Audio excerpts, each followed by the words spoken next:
Hello, ഇന്ന് സിമ്പിളായിട്ടൊരു നാരങ്ങച്ചാറ് എങ്ങനെ ഉണ്ടാക്കണമെന്ന് നോക്കിയാലോ.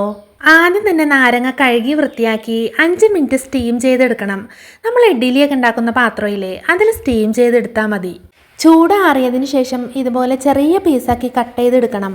കത്രിക ഉപയോഗിക്കുകയാണെങ്കിൽ പെട്ടെന്ന് തന്നെ നമുക്ക് ചെയ്തെടുക്കാനായിട്ട് പറ്റും. നാരങ്ങച്ചാറിന് എപ്പോഴും നല്ല പഴുത്ത നാരങ്ങയാണ് എടുക്കേണ്ടത്. അങ്ങനെ നാരങ്ങയൊക്കെ കട്ട് ചെയ്തതിന് ശേഷം പിന്നെ വെളുത്തുള്ളിയും ഇഞ്ചിയും ക്ലീൻ ചെയ്തെടുക്കണം.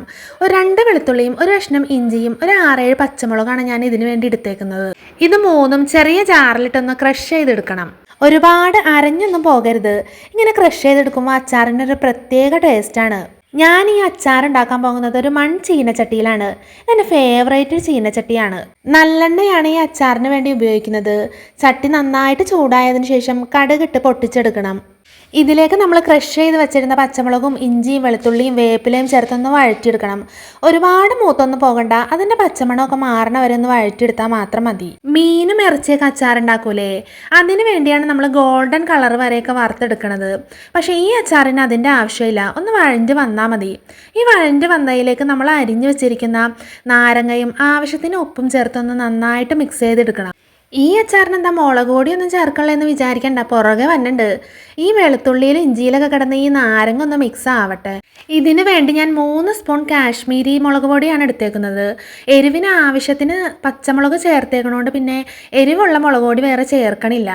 2 സ്പൂൺ അച്ചാർ പൊടിയും കൂടി ചേർത്ത് നന്നായിട്ട് മിക്സ് ചെയ്തെടുക്കണം. നന്നായിട്ട് എരിവ് വേണം എന്നുള്ളവർക്ക് 1 സ്പൂൺ എരിവുള്ള മുളക് പൊടിയും കൂടി ചേർക്കാം. ഇതിലേക്ക് 1/2 കപ്പ് സുർക്കയും കൂടി ചേർക്കണം. സുർക്ക വേറെ ചൂടാക്കി ഒഴിക്കേണ്ട ആവശ്യമൊന്നുമില്ല, ഇതിലേക്ക് അതുപോലെ തന്നെ അങ്ങ് ഒഴിച്ചാൽ മതി. ഇത് ചൂടാറി കഴിയുമ്പോൾ ഒന്നുകൂടെ തിക്കാവുന്നത് കൊണ്ട് കുറച്ചും കൂടി സുർക്ക ഞാൻ ചേർത്ത്.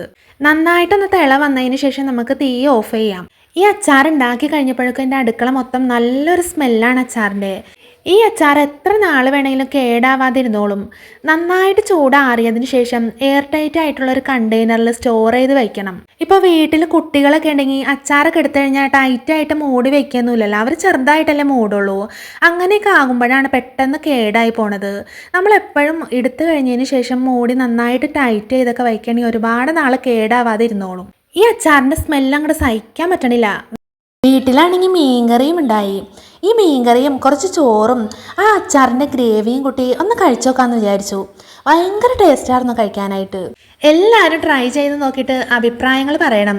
ഇതേപോലത്തെ വീഡിയോസൊക്കെ ആയിട്ട് ഇനിയും വരാം, സപ്പോർട്ട് ചെയ്യണം. Okay, thank you.